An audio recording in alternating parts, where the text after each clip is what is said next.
En lo que viene a ser el tórax, ¿no? Vamos a ver que primeramente esta va a ser una vista anterior hasta una posterior. Entonces, primero vamos a hablar de lo que es la vista anterior. En el pulmón derecho vamos a tener que este va a tener tres lóbulos, el lóbulo superior, el lóbulo medio y el lóbulo inferior.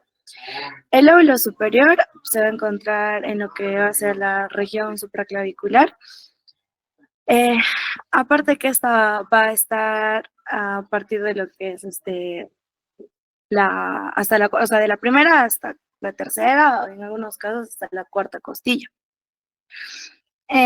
Luego el lóbulo medio va a estar entre lo que es la cuarta hasta la sexta o quinta costilla, y esto va a ocupar lo que es la región anterior e infraxilar derecha, como ya hemos visto, ¿no? Anteriormente las regiones. Por último vamos a ver lo que es la inferior. Sin embargo, tanto en el pulmón derecho como en el izquierdo, el lóbulo inferior se va a ver más en lo que es posterior, va a ocupar mayor campo. Entonces, al momento de lo que es la auscultación, y queremos auscultar lo que son lóbulos inferiores, lo tenemos que hacer desde una vista posterior. Luego, vamos a también ver que en el pulmón derecho va a haber dos cisuras, lo que es la cisura horizontal, que esta se va a encontrar a lo que es el nivel de la cuarta costilla, desde lo que es la línea medio axilar hasta lo que viene a ser el esternón, ¿no? Y bueno, lo que va a separar el lóbulo superior derecho con lo que es el lóbulo medio. Viendo lo que, bueno, y también vamos a tener en el pulmón derecho lo que es la cisura oblicua derecha, o bueno, cisura oblicua, que esta vez lo que es el nivel de la apófisis espinosas, y va a cruzar por lo que es la quinta costilla. Ahora sí, viendo lo que es el pulmón izquierdo, va a tener dos lóbulos, el superior y el lóbulo inferior. En el lóbulo superior vamos a ver que va a ocupar todo lo que es la región eh, ah, supraclavicular, y también va a estar hasta lo que es la sexta o quinta costilla en algunos casos. Luego vamos a ver lo que es el lóbulo inferior, que bueno, también, ¿no? Ya les dije, esto se ve más en lo que es posterior. Va a tener lo que es la cisura oblicua izquierda, que esto es lo que divide lo superior con lo inferior, y pues esta también, ¿no? Va a estar cruzando por lo que es la sexta costilla, más o menos, aproximadamente. Básicamente es eso, Doc. Bueno, y en posterior ya tenemos lo que es lóbulo superior, pero que se ve casi nada, y más todo ocupa el campo, lo que es el lóbulo inferior de ambos pulmones. Pues gracias. Bien, gracias a ti, Milagros. Es importante tener en cuenta esa la producción de los lóbulos para la parte más práctica. Sin embargo, en lo que es el examen es muy específico, no entrarán preguntas sobre la proyección de los lóbulos, ¿no? Bien, Greg, ¿te encuentras? Sí, doctor. Ya, ¿puedes compartir tus diapositivas, por favor?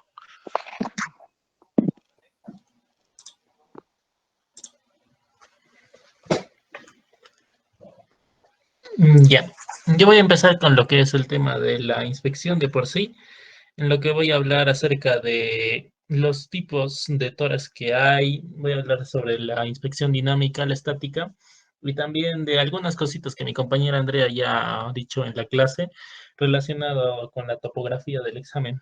Primero, ¿para qué nos va a servir esto? Esto sí nos va a servir como un primer paso en el examen. Por favor, disculpa tu cámara. Ahí ya.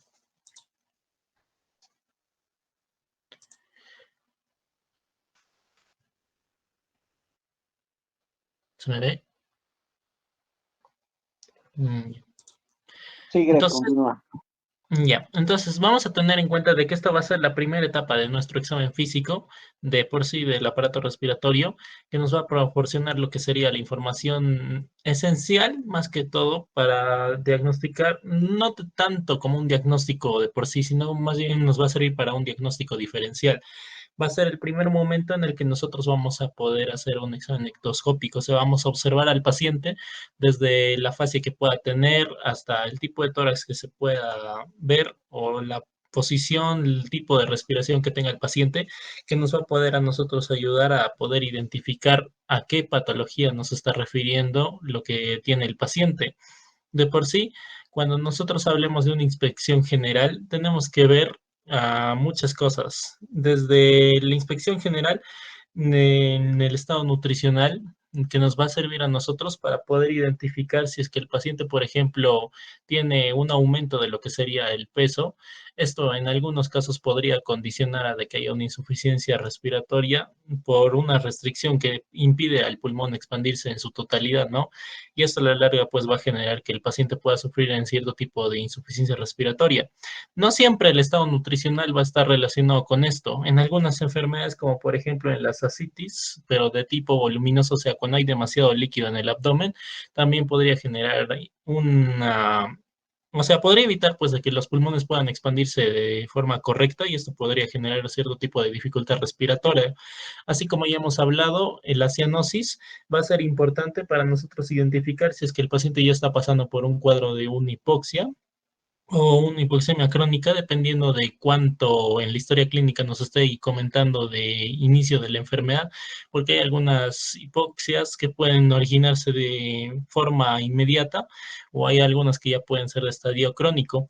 El aleteo nasal, que nos va a indicar, sobre todo más que todo en enfermedades de tipo asmáticas o relacionadas con el asma, que nos va a indicar de que el paciente está intentando como mecanismo compensatorio abrir las fosas nasales de una manera muy abrupta, como de por sí, para que pueda ingresar más aire, ¿no? O el uso de los músculos accesorios, como el esternocleidomastoideo, que es uno de los más importantes, los intercostales, entre otros, que nos indicaría de que hay alguna falla. Tal vez en algunos casos cuando el diafragma no puede suficiente expandirse o no permite la expansión correcta, en algunos casos los músculos accesorios podrían comenzar a trabajar o sería visible de que estos comiencen a trabajar como mecanismo compensatorio para hacer una mejor expansión torácica. Las fases características que mayormente relacionado con el aspecto de lo, o sea, respiratorio, estaría la fase cianótica en la que se podría presentar pues la cianosis a nivel de lo que son las mucosas o también en los lóbulos de las orejas, a veces en los pómulos en la nariz o también facies caquéticas que no siempre nos indican una patología respiratoria específica, pero podría estar relacionada a procesos cancerígenos como en el cáncer broncogénico y la posición preferencial que puede tener el paciente, que ya la vamos a ver más adelante, relacionado pues a la platimia o dependiendo de qué tipo de patología pues el paciente pueda representar y en qué posición mejor alivia pues esta su disnea, ¿no? O su dificultad respiratoria, que ya le han explicado en algún momento, y también las cicatrices o las lesiones que se pueden ver a primera vista, que esto más que todo va a ser para identificar si es que el paciente ha tenido algún procedimiento quirúrgico previo o si es que presenta simplemente algún tipo de cicatriz o alguna lesión que ya ha pasado durante un tiempo. O en algunos casos también la visualización de objetos, ¿no? Objetos que pueden ser parte del mecanismo compensatorio que ya le están aplicando al paciente, como tubos o diferentes cosas. En lo que sería la topografía general, así como mi compañera ya lo habló, en esto vamos a identificar las referencias anatómicas que nos va a servir a nosotros más que por sí para identificar zonas que están relacionadas a tejidos, ¿no? Como lo que serían las clavículas, que en este caso nos va a servir a nosotros para hacer el conteo de las costillas, más que en todo para identificar los espacios intercostales en caso de que nosotros queramos hacer la auscultación, que seguro ya lo van a hablar luego. El esternón, que nos permitiría a nosotros delimitar topográficamente pues lo que serían las líneas, así como ya lo estaba hablando mi compañera, que esto va a estar comprendido pues por lo que sería su manubrio, su cuerpo y la apófisis hipoides, y las escápulas que nos estarían delimitando la parte posterior.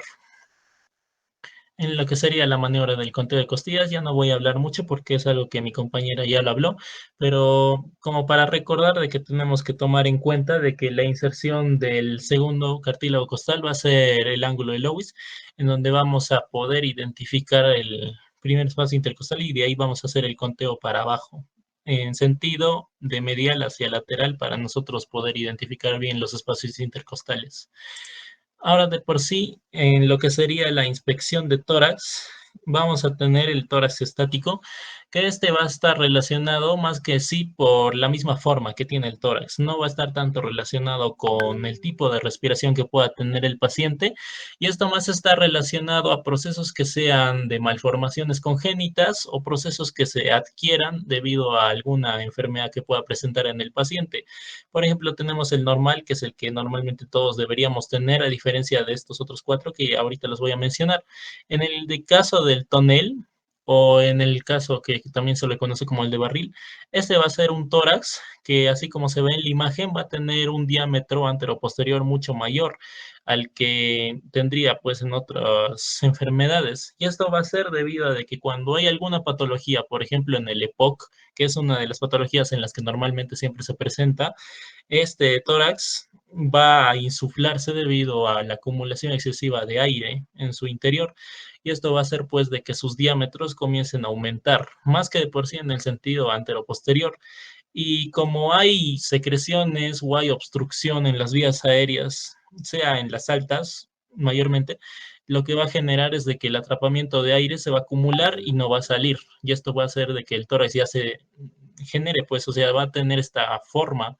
A diferencia del sifótico, que en algunos casos esto podría diferenciarse del tonel o lo podría confundir debido a de que en el sifótico no es de que haya una expansión torácica anteroposterior, sino de que más bien va a haber una curvatura de lo que sería la columna dorsal hacia adelante, y esto va a hacer de que se vea como si fuera un tórax en tonel, pero realmente no lo es. Y mayormente esto se va a presentar pues en pacientes que ya son añosos o en personas que mucho tiempo están con la joroba hacia adelante, ¿no? O están jorobados. A diferencia de la escoliosis, que la escoliosis ya también es en sentido lateral. No hay una imagen en aquí que lo pueda representar, pero a diferencia de la cifosis, la escoliosis va a ser lo mismo, pero en sentido lateral. O sea, va a haber una lateralización de la columna, haciendo de que ésta se vea en forma de una S. Y si es que hablamos de una patología en la que va a estar unida tanto la cifosis como la escoliosis, entonces lo llamaríamos como una cifoescoliosis. Tenemos el embudibuliforme, o conocido como el de Zapatero, que este ya también va a ser aquel tórax en el cual en lo que sería la cavidad torácica no se nota tanto en la zona posterior. Esto más que todo está más relacionado a patologías cardíacas que puede generar, pero en el caso de un problema de tipo respiratorio, este podría generar o sea, podría evitar que haya una expansión torácica correcta. Mayormente esto se puede generar debido a una degeneración en lo que es la formación diafragmática o en procesos neurales, pero más que todo es congénito. Y tenemos también el cariniforme o el tórax en quilla, o como lo conocen, pecho de pollo, que este va a ser ya también un tórax que, a diferencia del de Zapatero, este va a ser cuando ya también va a haber una extensión de lo que serían los cartílagos costales, o una degeneración de los cartílagos costales, en los cuales estos van a generar un adelantamiento de lo que sería el esternón, o sea, lo van a sobresalir, va a ser a más anterior, y esto más que de por sí va a ser algo también congénito, no va a ser tanto adquirido, y esto va a estar relacionado a procesos, pues así como ya lo estoy comentando, en los cuales va a haber un aumento de lo que sería el cartílago costal, que va a hacer de que el esternón se vea más hacia adelante, se vea más prominente, que esto también en algunos casos se podría diferenciar del tórax en tonel, pero lo que debemos de saber es de que en este va a ser más visible los cartílagos costales. O sea, se va a notar más las costillas a diferencia del tonel, porque en el tonel a veces no siempre se va a poder identificar bien las costillas, sino de que más se va a notar en el cariniforme. En acá no pude poner el dibujo, pero hay otro tórax que también es el tipo en Rosario o Rosario Raquítico, que ya también va a ser un tórax en el cual va a haber una disminución de lo que sería el tejido adiposo y por lo tanto se van a marcar demasiado las eminencias óseas, que más que todo, así como ya lo mencioné antes, puede estar relacionado a procesos de tuberculosis o también de cánceres, ¿no? Ya también en lo que sería el tipo respiratorio, esto ya más está relacionado con lo que sería el tórax dinámico, o sea, el tipo de respiración que presenta el paciente. Normalmente vamos a encontrar de que las respiraciones por minuto van a variar de entre los 12 a las 24 respiraciones cuando hablamos de un adulto y el promedio va a ser de 18. Normalmente podemos encontrar de que la respiración puede estar aumentada en los niños y esto puede ser debido pues a un aumento del metabolismo basal, pero nosotros tenemos que aprender a identificar estos cuatro tipos de, o sea, estos cuatro tipos de respiraciones que nos van a servir bastante, sobre todo nosotros para poder identificar si es que hay algún tipo de patología en específico. Sobre todo cuando hablamos de una taquipnia, es porque estamos hablando de un aumento de lo que sería la frecuencia respiratoria. Solo un aumento, o sea, como más respiraciones por minuto, que puede estar relacionado a procesos fisiológicos relacionados al ejercicio o relacionado a procesos patológicos que estarían hablándonos de una insuficiencia respiratoria o de algún problema obstructivo. Ya también tenemos la bradipnia, que la bradipnia, al contrario pues de la taquipnia, va a ser cuando van a haber respiraciones por minuto menores. Y esto puede estar relacionado también a procesos de alguna falla, sobre todo está relacionado a procesos de falla a nivel del diafragma o procesos nerviosos que pueden evitar de que la persona pueda respirar lo suficientemente rápido. O también puede estar relacionado a enfermedades que son extrapulmonares como en el hipotiroidismo, en los cuales el metabolismo basal pues va a estar disminuido y por lo tanto la persona va a tender a disminuir su frecuencia cardíaca y con ello la respiratoria, ¿no? No es muy común observar bradipnias, pero sí se puede observar en algunos casos.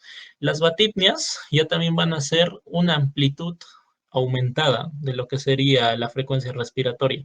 Esta a veces se puede acompañar o de la taquipnia o de la bradipnia, pero lo que debemos de saber es de que la batipnia solo va a ser un aumento de lo que es la amplitud respiratoria, o sea, la fuerza con la que el paciente va a inspirar con mayor fuerza a que la frecuencia con la que va a respirar. O sea, no es la rapidez, sino más bien es la profundidad. Y a diferencia de la hipopnea, esto más bien va a ser una respiración de tipo superficial, sobre todo en las crisis asmáticas en donde el paciente va a hipoventilar, entonces va a tener que respirar más rápido, ¿no? Pero a veces esta respiración rápida no puede ser lo suficientemente profunda, sino de que la va a ser de tipo más superficial, porque el mecanismo compensatorio del cuerpo para tratar de compensar la poca oxigenación que hay va a ser de respirar con mayor frecuencia, pero también con una menor amplitud, como a modo de hacerlo más rápido, ¿no? Y lo que debemos saber es de que en las mujeres el tipo de respiración más bien va a ser costal, o sea, va a ser más costal superior, a diferencia de los hombres que va a ser más costa abdominal y en los niños más abdominal. Y normalmente esto se da debido a que, o sea, por la misma anatomía que nosotros tenemos, lo que debemos de saber es de que como las mujeres van a tener un tórax un poco más pequeño y también como van a tener en la cavidad peritoneal, pues ocupación, no en la cavidad peritoneal, sino en la cavidad pélvica van a tener ocupación pues por parte de lo que es el útero, entonces no va a haber suficiente espacio, entonces van a tender a respirar más de forma costal, o sea, más superior, a diferencia de los varones, que nosotros al tener pues un tórax más grande, y al tener pues una mayor cavidad en el espacio peritoneal, pues también nosotros vamos a tender a respirar por ambos campos. Mientras que en los niños va a ser más abdominal y esto va a ser de por sí porque ya también a diferencia de nosotros con los niños es de que ellos normalmente van a tener más capacidad de poder llenar de aire a nivel abdominal, más que del tipo respiratorio. Y eso es porque los pulmones en el niño no van a estar del todo desarrollados, sino de que como van a estar en crecimiento, ellos van a tender más a respirar por la boca. Y eso es algo muy normal, sobre todo cuando duermen, normalmente tienden a respirar siempre por la boca. En cuanto a lo que serían los tipos de respiración relacionados a patologías, vamos a encontrar primero la de Cheyne-Stokes, que esta más está relacionado a insuficiencias cardíacas, que va a ser una patología en la cual va a tener una respiración con apneas. Esta va a ser una de tipo creciente y decreciente, porque van a ser respiraciones que van a, en amplitud, van a incrementar, como si estaría haciendo una progresión. Y después de llegar a su pico máximo, va a comenzar a disminuir y va a tener un periodo de apnea. A esta también se le conoce como la ciclopnia, que va a ser un proceso en el cual las apneas van a durar de entre 20 a 30 segundos normalmente. A diferencia de la de Biot, que puede estar relacionado a procesos como la meningitis, esta va a ser una patología en la cual la respiración va a ser similar a la de Cheyne-Stokes, pero a diferencia de esta, es de que en acá los procesos de apnea van a ser mucho más cortos o incluso pueden ser indefinidos y los procesos inspiratorios van a ser bruscos, o sea, no van a ser crecientes y decrecientes como lo que serían Cheyne-Stokes, sino de que estos van a ser rápidos y no van a tardar demasiado tiempo, sino de que van a durar un tiempo en el cual van a hacer unas profundas respiraciones, pero así súbitas. Y de ahí van a haber ciclos de apnea. A diferencia de la de Kussmaul, que esta sí se diferencia de estas ambas, porque esta más está relacionada a procesos de cetoacidosis metabólica o procesos como en la diabetes, en la cual va a haber una inspiración abrupta y muy fuerte, seguido de un proceso de apnea, o no un proceso de apnea, sino como que en ahí va a detener la respiración y de ahí va a generar una expiración forzada muy fuerte que va a estar acompañado también de un proceso de apnea. O sea, más que todo va a ser crecente, pero en ahí va a haber una pausa, decrecente y va a haber otra pausa. Y así se va a seguir repitiendo y es todo. No encontré mucho de inspección.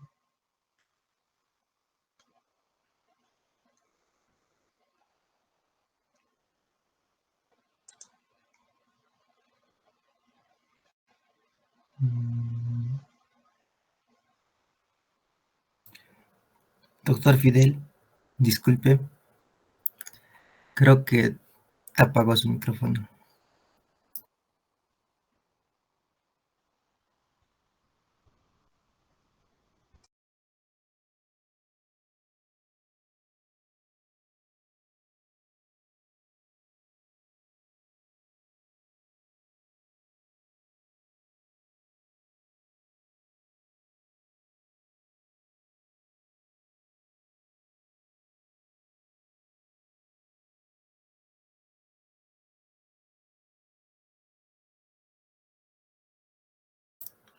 Doctor, disculpe. Muy bien, regresa a tus diapositivas. Bien, ok. Regresa, por favor. Regresa. Ok, entonces estamos en esta etapa, adelante, de lo que es la inspección. Ya hemos visto las referencias anatómicas y las líneas referenciales, ¿no? La siguiente, por favor. La siguiente. Entonces, de esta diapositiva que nos ha ido explicando Greb, tenemos que tomar en cuenta que la inspección del aparato respiratorio o la evaluación del aparato respiratorio no está esbozada precisamente y exclusivamente a nivel de lo que viene a ser los pulmones, ¿no?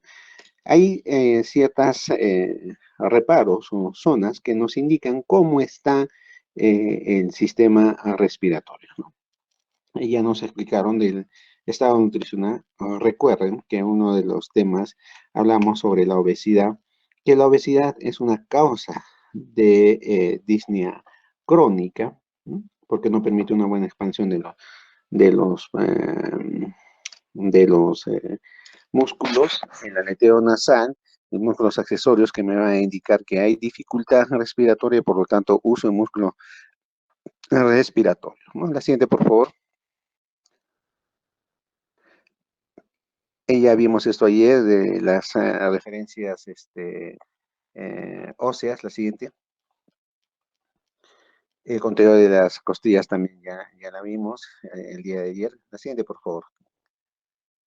Entonces, en la inspección tenemos una inspección estática y una inspección dinámica. Hay que tener en cuenta que la inspección estática eh, es como que si yo le tomase una fotografía al tórax y tengo que describir eso. Ahí vamos a ver sobre todo malformaciones o deformidades de la caja torácica, ya sean abobamientos o retracciones, ¿no? Y el tipo de tórax, ¿no? Entonces, ahí tenemos tipos de tórax o malformaciones torácicas que pueden ser congénitas o adquiridas. Las adquiridas, a la cabeza pues tenemos el tórax entoné que nos dijo ya Greg que lo más grueso viene a ser el diámetro anteroposterior, el tórax sifótico y sifoscoliótico. Hay que recordar que esta deformación del tórax va a tener incidencia en la amplexación normal de los pulmones, altera la amplexación normal. En los congénitos, pues, el pectum excavatum y el tórax en quilla, ¿no? De estos dos, el pectum excavatum, donde está deprimido el esternón, es el que va a producir alteraciones en la función pulmonar. El otro del pecho, el cariniforme, es más que todo estético, ¿no? Siguiente, por favor. Bueno, ya hablamos de ayer, hay que recordar que taquipnea, hay una diferencia entre taquipnea y polipnea, ¿no? Taquipnea viene a ser el aumento de la respiración o la frecuencia respiratoria, pero de tipo superficial. La polipnea, ojo, que puede ser esto pregunta de examen, polipnea viene a ser el aumento de la frecuencia respiratoria asociada a una batifnia, es decir, a una inspiración profunda, ¿no? Es una inspiración profunda. Más dicho, inspiración lenta. Batifnia, recuerden de baticueva, hipopnea de la respiración superficial. La siguiente, por favor. Bueno, los tipos de respiración. El Cheyne-Stokes, como ya nos ha ido explicando Greg, recuerden pues que el Stokes está muy relacionado al stroke. El stroke viene a ser el accidente cerebrovascular. Entonces, la respiración Cheyne-Stokes está muy asociada a lo que viene a ser la presencia de alteraciones a nivel del sistema nervioso central, la de Biot y la de Kussmaul, ¿no? La de Kussmaul que está muy asociada a lo que viene a ser la acidosis, ¿no? Recuerden estas tipos de frecuencias respiratorias que también pueden ser motivo de pregunta de examen, ¿no? La siguiente, por favor. Bueno, gracias, Greg. Buen tema. Vamos a pedir, por favor, pasar a la siguiente diapositiva. Estamos con Yanela. ¿Estás, Flores Ochoa, Yanela? Sí, Yanela, doctor. ya, Sí. ¿puedes compartir?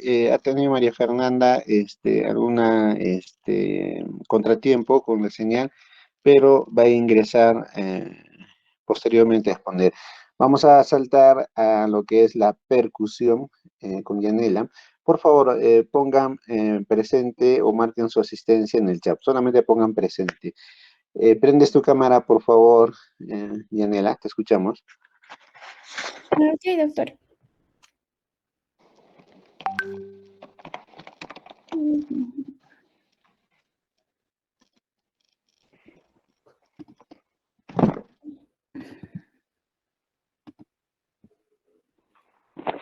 Doctor, ¿Puedes ¿me empezar, ve? por favor, Yanela? Sí, te vemos. Empieza, por favor. Okay. Bueno, doctor Fidel Chávez Guzmán, compañeros todos, en esta oportunidad yo les voy a hablar sobre lo que es la percusión respiratoria. Bueno, ¿qué es la percusión? La percusión es más que todo la técnica clave para el examen físico respiratorio. Esta nos va a permitir lo que es evaluar los sonidos del tórax y a detectar las alteraciones pulmonares en este espacio del tórax. Este método nos va a ayudar más que todo a identificar y a ver las distintas patologías que se pueden encontrar en este segmento. La percusión tiene importancias clínicas, ¿no? Pueden ser identificación de derrames pleurales para que más que todo faciliten la detección de estos mismos. Otra puede ser en el diagnóstico de neumotórax, ya que vamos a ver la acumulación de aire en este tipo de cavidades pleurales. También para evaluar la hiperinsuflación, como es en el caso de los enfisemas y en lo que es también el asma. Y también en la detección de lo que es las condensaciones, ¿no? Para la identificación también de las neumonías, las atelectasias y en el parénquima pulmonar. Otra también de las importancias clínicas es por la detección de los tumores, ya que va a cambiar de un sonido sonoro a un sonido mate, ¿no? Cuando hay esta presencia de tumores en los pulmones. También la localización de las cavidades. Va a ayudar más que todo en lo que es la detección de las cavidades pulmonares anormales que se pueden encontrar en este tipo de zonas. Bueno, en la percusión existen dos teorías. Una de ellas es la teoría de la percusión topográfica y la otra es la teoría de la caja de resonancia. Ambas son teorías, dentro de las teorías que hay, son las más características que se pueden haber. Pero alguna de ellas tiene más que todo apoyo científico y otra de apoyo de evaluación, de un apoyo más que todo de su apoyo científico, que ha sido ya evaluadas. En lo que es la teoría de la percusión topográfica, más que todo, esa nos va a postular que es una lesión de profundidad, la cual no va a producir alguna alteración de percusión. Este va a considerar más que todo que la pared corporal no va a ser afectada, o sea, esta va a afectar lo que, o sea, no va a afectar casi nada en lo que son la percusión. Y asimismo, la pared va a actuar como un diafragma que va a remitir las vibraciones sonoras subyacentes al tejido, pero no va a tener alguna relevancia en lo que es la percusión. Y bueno, como yo les dije, esta va a carecer de evidencia científica porque más que todo fue hecha en cadáveres o fue científicamente comprobada en cadáveres. Pero sí es una de las más apoyadas por grandes maestros de la semiología. La otra teoría es la teoría de la caja de resonancia. Esta no tiene mucho apoyo, por así decirlo, pero sí tiene evidencia científica. Lo que nos habla de la teoría de la caja de resonancia es más que todo que es una vibración de toda la pared torácica, no solo de una parte concisa de donde estamos percutiendo, sino que para que percuta tiene que ver mucho todo lo que es la caja resonáncica, como vemos que es el tórax, que es en forma de una caja o un embudo. Bueno, en la teoría de la caja de resonancia, más que todo, la vibración va a ser total de la pared torácica, va a influenciar los órganos también al contacto, que es a lo contrario que nos estipula la teoría de la percusión topográfica. En esta, los órganos que van a tocar la pared van a modificar ya también los sonidos vibratorios que pueden afectar en la percusión y también a algunos músculos y también los huesos que estén adyacentes a este tipo de percusión y va a dar un impacto en lo que es la presencia externa y a lo que nosotros vamos a escuchar con la percusión. Bueno, como yo les había comentado, esta teoría de la caja de resonancia va a tener evidencia científica, ¿no? Estas evidencias científicas van a estar apoyadas por la frecuencia del sonido, ya que el sonido percutorio puede tener una frecuencia en lo que pueden ser las vibraciones del área de la pared corporal. También van a contribuir en lo que es la percusión y la resonancia sonora de la técnica. También puede afectar la presencia externa, pueden ser almohadas o también puede ser el apoyo de la punta de la percusión que puede impedir la movilidad de la pared y atenuar o hacer más alto el sonido del percutorio. Otra también podría ser, otra evidencia científica que apoya esta teoría es la influencia de la fuerza del golpe. Más adelante también les voy a decir cómo se hace una buena percusión, pero bueno, esta influencia mucho en la fuerza del golpe, ya que la tonalidad o la fuerza que vamos a someter ante la percusión puede alterar la sonoridad y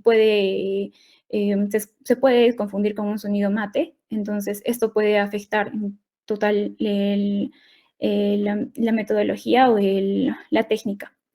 Bueno, dentro de la percusión existen diferentes tipos de percusiones, ¿no? La percusión directa y la percusión indirecta.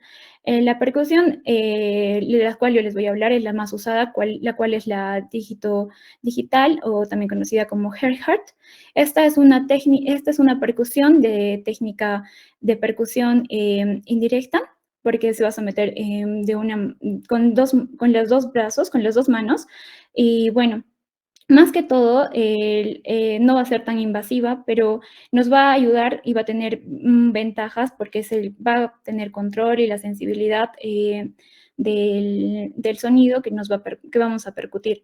Bueno, la posición correcta de los dedos, vamos a ver acá el dedo percutor y el dedo plexímetro.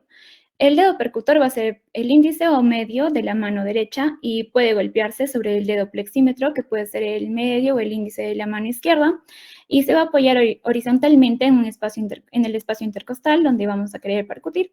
Las ventajas de esta técnica pues van a ser, como ya les dije, que va a permitir la percusión más precisa y localizada de la técnica, y nos va a ayudar más que todo para identificar los sonidos. También es el control y la sensibilidad, ya que a diferencia de la percusión directa, esta técnica dígito-digital nos va a proporcionar un mejor control de lo que es la fuerza o el impacto que vamos a hacer al percutir. Bueno, como otro tipo de técnica, tenemos que tener en resaltancia. Pamela, un segundito, por favor, puedes retroceder antes de que entres a la técnica de percusión. Más, por favor. Más. Bien, ahí. Entonces, bien. Esta técnica de la percusión hay que tratar de simularla al sonar que utilizan los submarinos, ¿no? O los murciélagos, ¿no?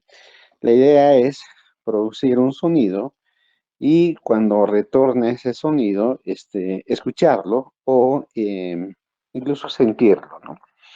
Entonces, en ese entender, la percusión, pues, es, como dice bien la definición, hacer vibrar, ¿no?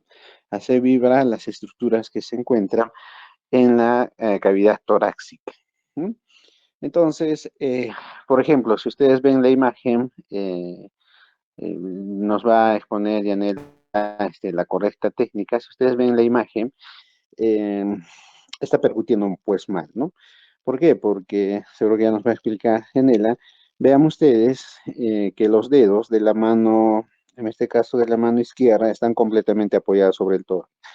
Lo que tenemos que buscar en la percusión y en el sonido que se genera es que haya la menor cantidad de elementos eh, que alteren esta vibración. Por ende, solamente tiene que estar la mano del plexímetro o el dedo del plexímetro apoyado sobre la superficie torácica, no los otros dedos, porque impide que vibre adecuadamente.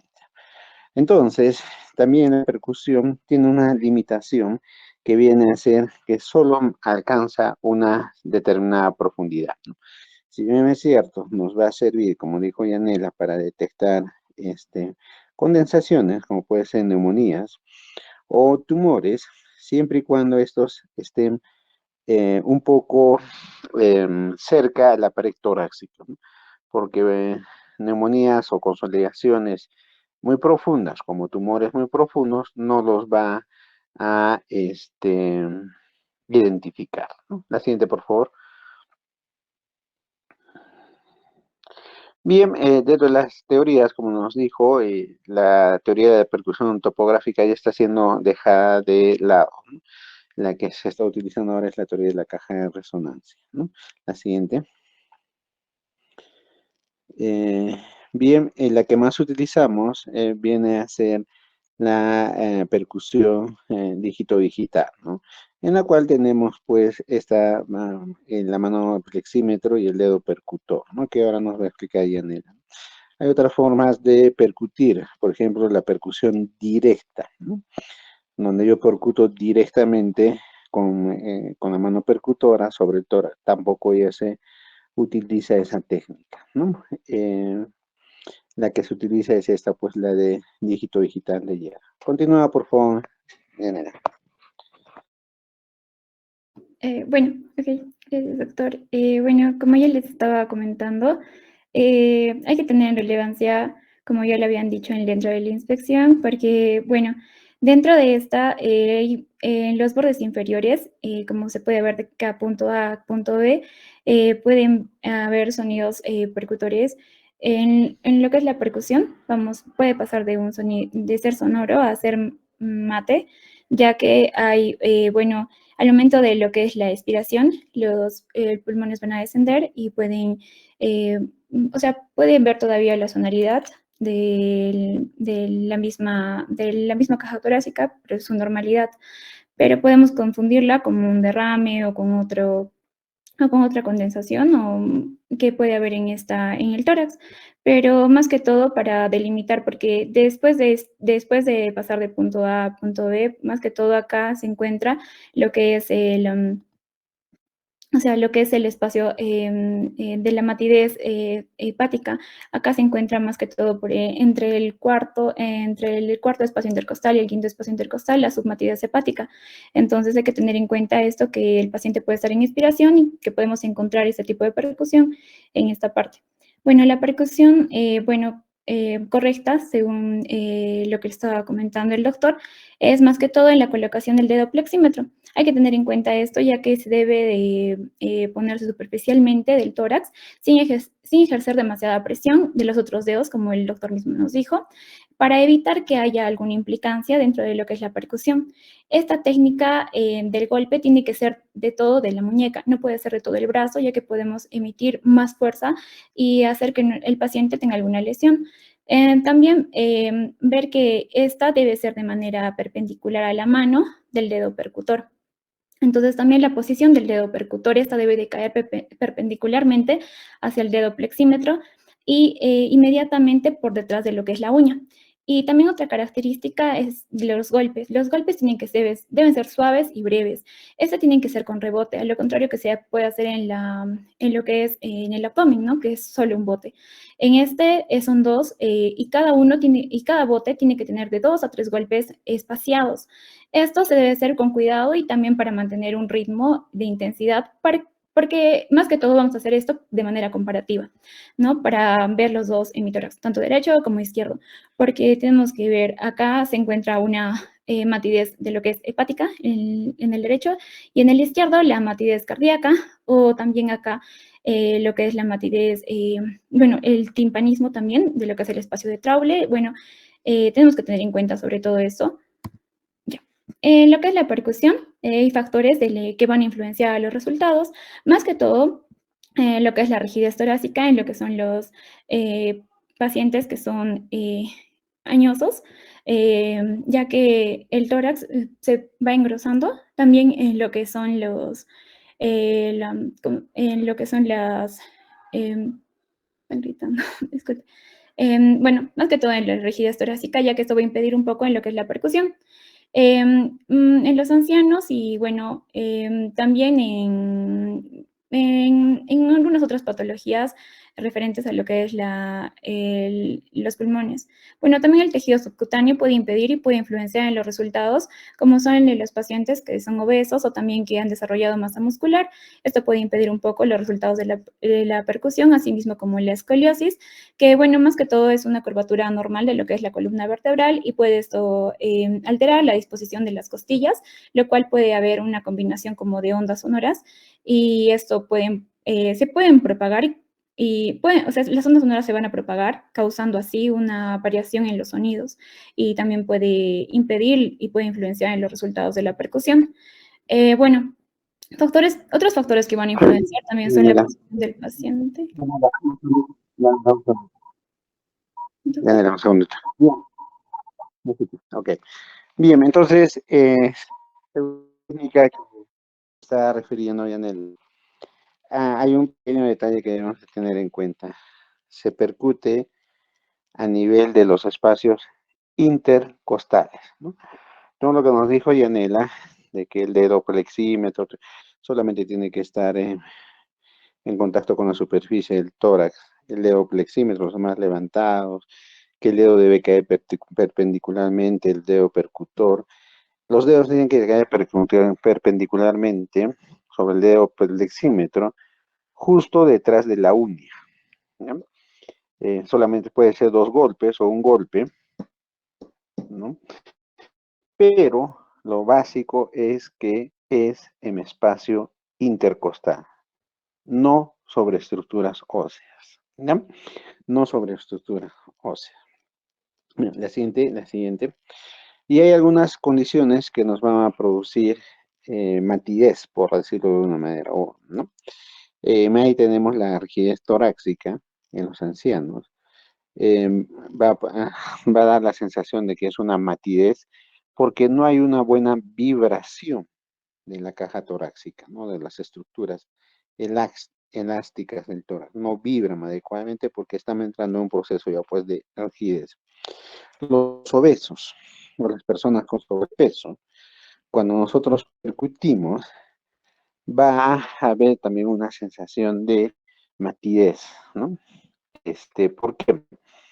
Porque el volumen o el tejido celular subcutáneo va a impedir que haya un buen retorno del sonido vibratorio, ¿no? Al igual que la escoliosis, ¿no?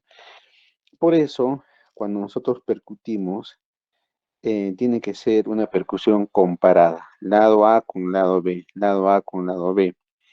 Si en ambos lados la percusión es semejante, por más que tienda a la matidez, es una percusión normal. ¿Por qué? Porque puede ser que sea un tórax rígido, puede ser que sea un tórax sifoscoliótico, que nos va a tender a disminuir el sonido de la percusión. Pero eso quiere decir que es normal, no hay alteración. Hablamos de alteración en la percusión cuando en el lado A es sonoro y en el lado B es mate. Ahí sí hablamos de alteración de la percusión. Continúa, por favor, Janet.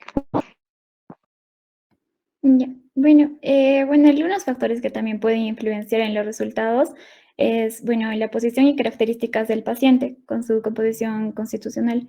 Bueno, la posición del paciente. Cuando los pacientes pueden estar en decúbito lateral, es común comprobar la submatidez. Más que todo, esta variación se debe más que todo en la escoliosis, también producida por la posición. También puede influenciar más que todo el ascenso de que puede experimentar el diafragma. Asimismo, también las características del tórax infantil.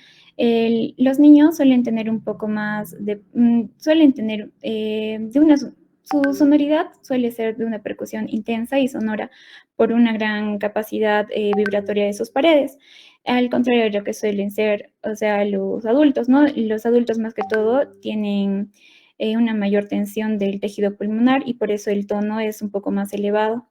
Las características del tórax en los ancianos, como ya les he dicho, es de la rigidez torácica. Bueno, más que todo el sonido de la percusión es, por lo general, suele ser menos intenso y también es menos resonante y, bueno, es más agudo que en el de un adulto. Esto se debe a la rigidez torácica, como ya les había dicho. La fase respiratoria también tiene mucho que ver en las implicancias o influencias del resultado, ya que la resonancia o vibraciones ligeras en lo que es en la respiración, en el caso, por ejemplo, de la inspiración, suelen ser un poco más profundas y el sonido es menos intenso que en lo que es en la expiración forzada, que el sonido son un poco más agudos. Bueno,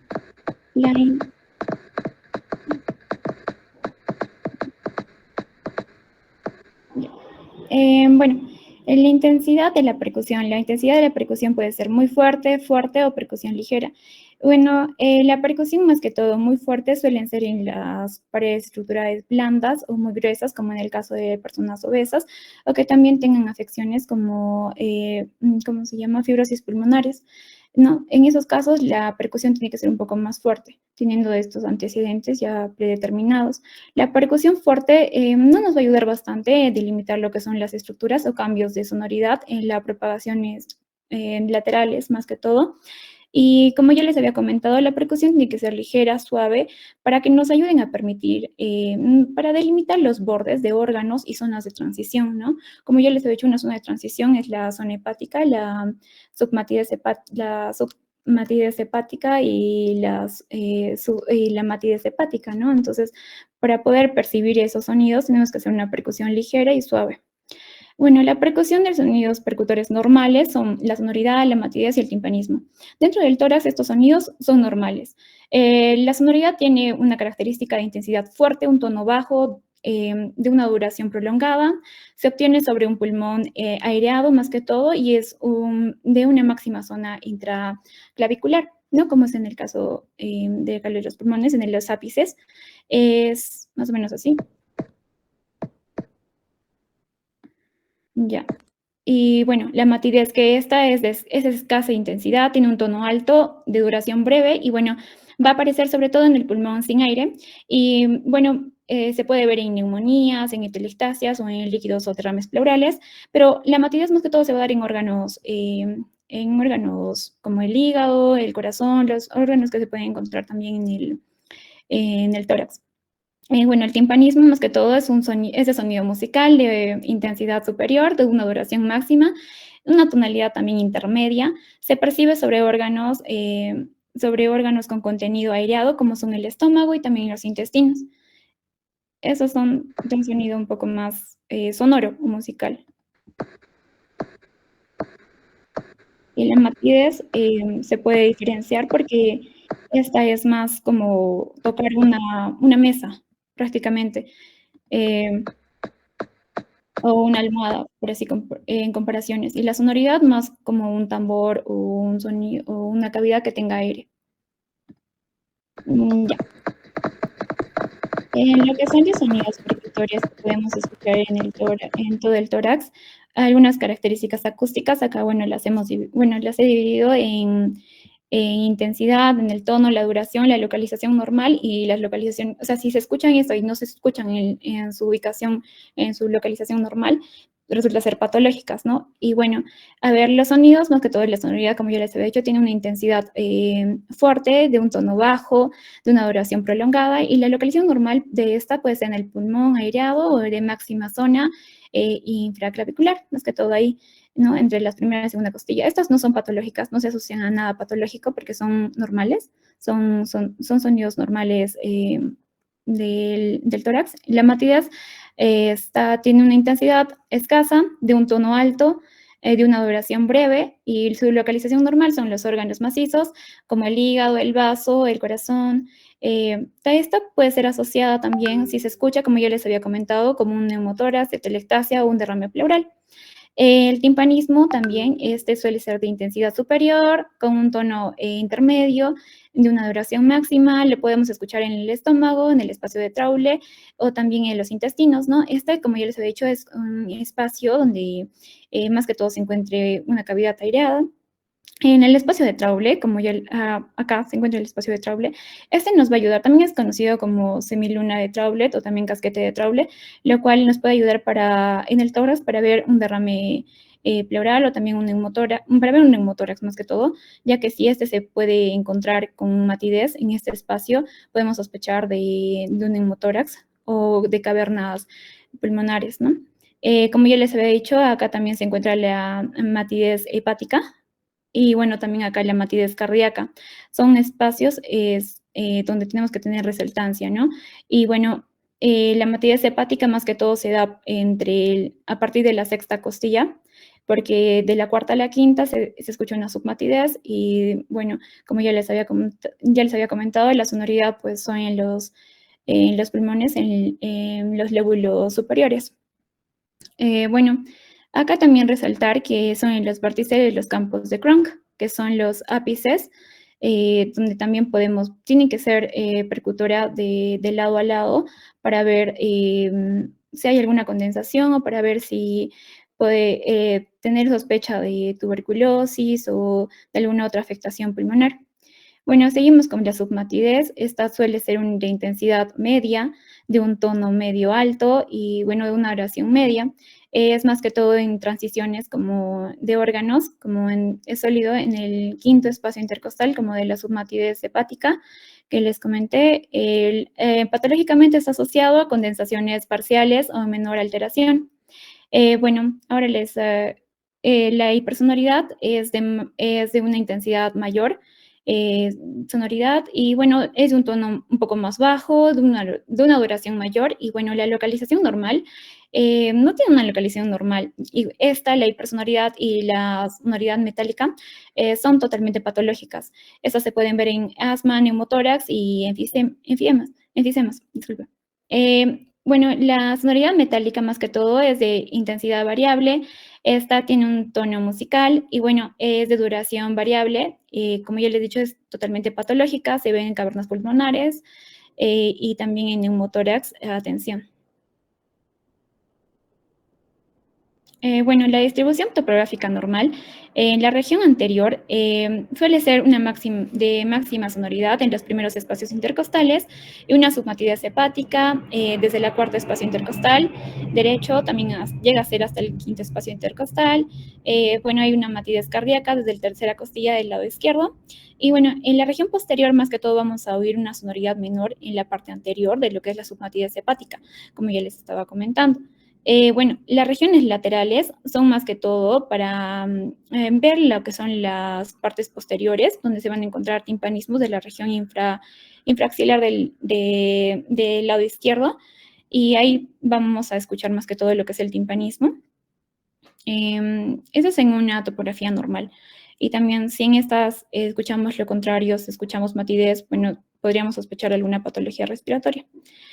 La secuencia de la percusión vamos a hacer de región anterior, vamos a ver los vértices de los pulmones, asimismo también las regiones dorsales.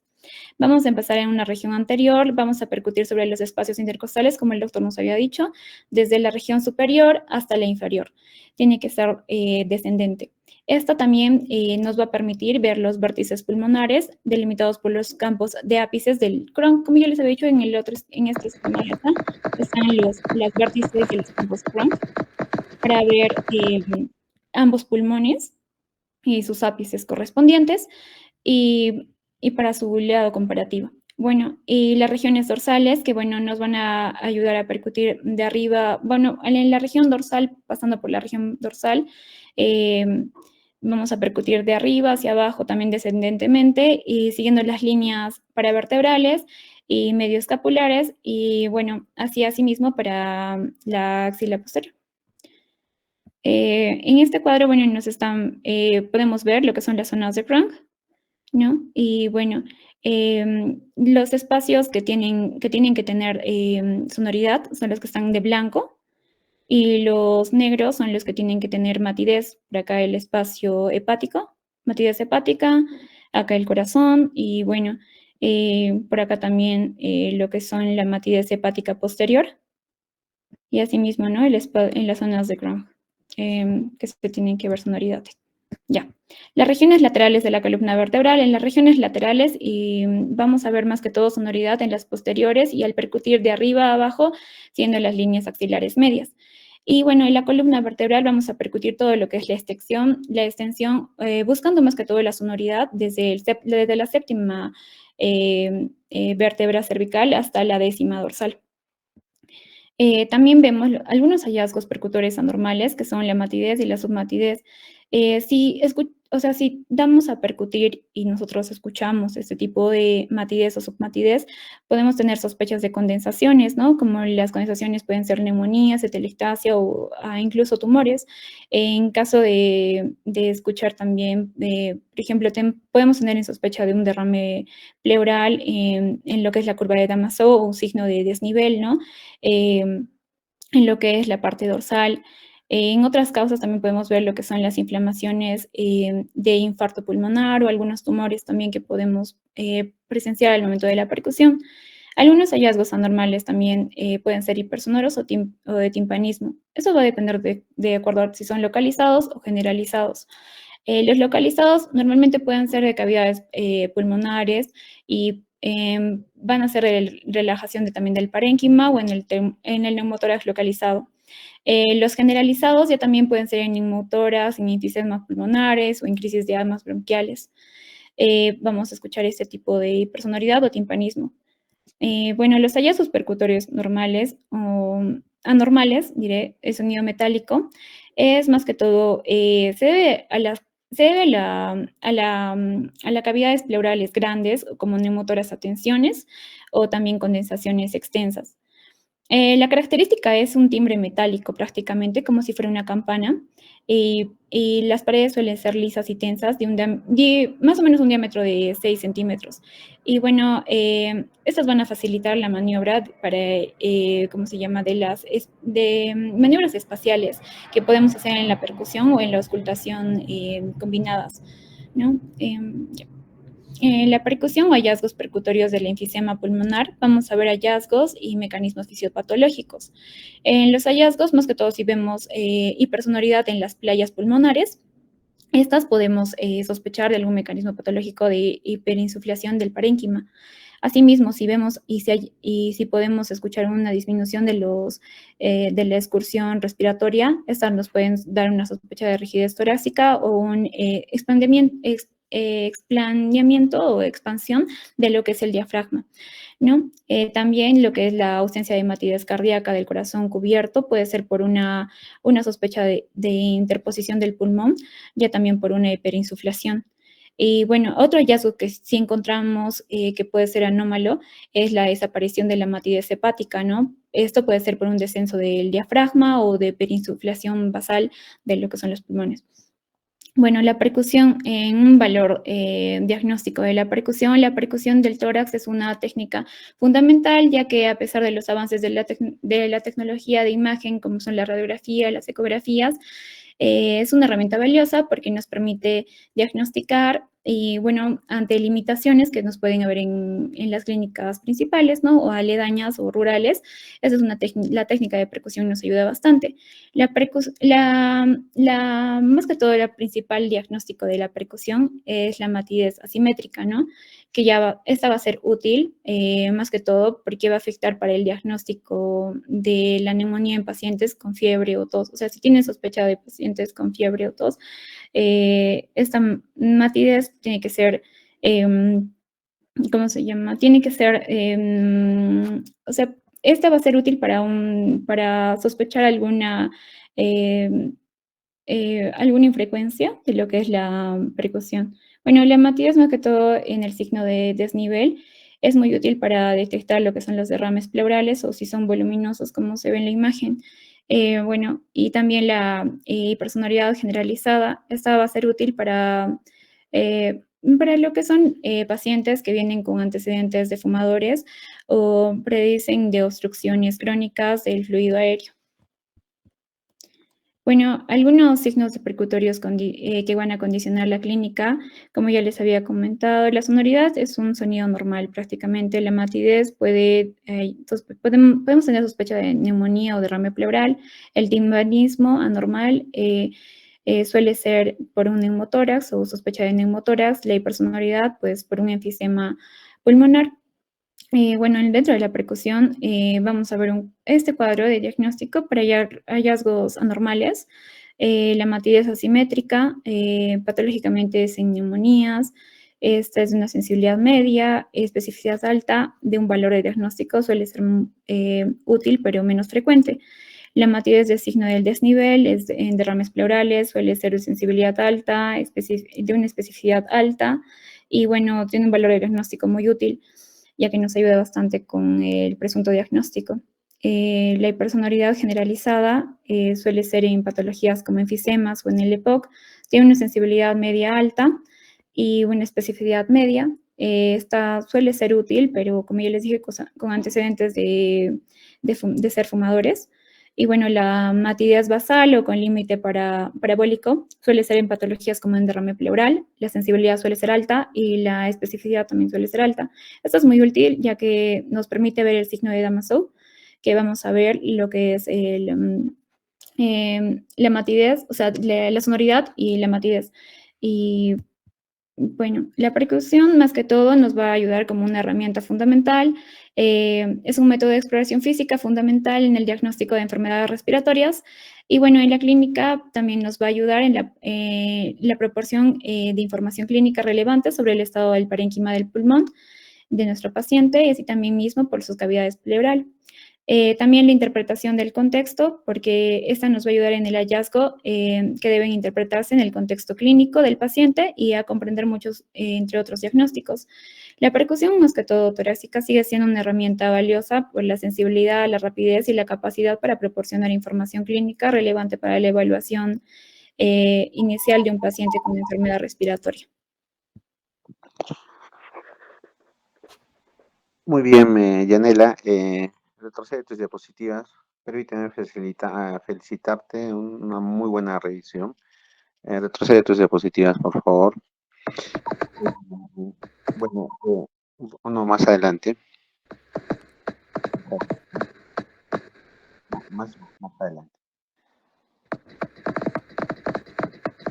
Entonces, teniendo en cuenta este cuadro de lo que viene a ser la sonoridad, ¿no? Cuando es sonoro, cuando hay matidez, cuando es timpanismo, y cuáles son las patologías asociadas, ¿ya? Puede ser pregunta de examen, por si acaso. La siguiente, por favor. Entonces, toda patología o toda zona donde haya aire va a ser, pues, sonoridad, ¿no? Donde exista un incremento en la cantidad de aire del pulmón normal, va a producir, pues, la hipersonoridad, ¿no? Em,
Bien, iba diciendo, hay que tener en cuenta las zonas donde hay normalmente, marquen su asistencia por favor, donde hay matidez, ¿no? Y las zonas donde hay sonoridad, ¿no? Recuerden muy bien esta zona de los campos apicales de Crohn. Ojo, también puede ser pregunta de examen. La siguiente, por favor. La siguiente. Entonces iba diciendo, ¿no? Aquellas patologías que te produzcan una disminución del contenido aéreo, te va a producir pues sonidos mates. O aquella patología donde haya una interposición de algún elemento diferente al aire, te va a producir pues un sonido matidez. Por ejemplo, ahí ponemos las condensaciones, donde desaparece el aire, te van a producir matidez, los derrames pleurales, em, los infartos pulmonares y también la obesidad, ¿no? O el aumento del tejido celular subcutáneo. ¿Qué te va a producir personalidad? Todo aquello que te produzca mayor contenido de aire, ¿no? Neumotora, crisis de asma, enfisema pulmonar, eso te va a producir la hipersonoridad y timpanismo. Ojo con esto, sonido metálico. El sonido metálico, que es algo mucho más, agudo que la hipersonoridad y timpanismo, se va a producir fundamentalmente en patologías donde te van a imitar espacios aéreos, ¿no? De motoras, atención y capacidades pulmonares graves. La siguiente, por favor. Bien, la siguiente. Hay que tener en cuenta, por ejemplo, en la primera imagen, la figura 4113, donde vemos el derrame pleural derecho. Mire, los derrames pleurales van a producir imágenes radiopacas, ¿no? Semiológicamente, ¿cómo puedo yo diferenciar que se trata de un derrame pleural, ¿no? Ya lo hemos dicho, la línea de Damasceno, el desnivel y la matidez desplazable. ¿Qué quiere decir matidez desplazable? Que el líquido por gravedad se va a acomodar según la posición del paciente, ¿no? Entonces, si yo le digo a un paciente que se siente y percuto, va a haber una zona de matidez. Si le digo que se ponga en decúbito lateral, el agua va a ir hacia la zona de lo que viene a ser, imagínense el paciente en decúbito lateral, el agua va a disminuir o bajar por gravedad a la zona perivertebral. Entonces, la zona axilar o la zona infraaxilar que impresionaba como mate va a tener una sonoridad normal. Entonces, tengan en cuenta. Y lo tercero, en los grandes derrames, es que si yo percuto la columna vertebral, va a ser un sonido mate. En la telectasia, cuando yo percuto la columna vertebral, va a ser un sonido sonoro, normal. Entonces, una forma de diferenciar un derrame pleural de una telectasia percutoriamente, en derrame pleural de una masivo, de una atelectasia masiva, percutoriamente es percutir la columna vertebral, ¿no? En la cual, si es un derrame pleural, va a ser mate, si es una atelectasia va a ser un sonido sonoro, ¿no? Sonoría. La siguiente, por favor. Bien, como te vuelvo a decir, Yanela, te felicito, has hecho una muy buena revisión, felicitaciones, Yanela. Bueno, pues tu nota de exposición es muy buena. Bien, ya es 11:30, vamos a quedar aquí. Mañana continuaremos con los 2 temas que nos quedan, ¿no? O los 3 temas siguientes. Bien, doctores, si no hubiese ninguna pregunta hasta aquí, buenas noches, que descansen. Buenas noches, doctor. Buenas noches, doctor.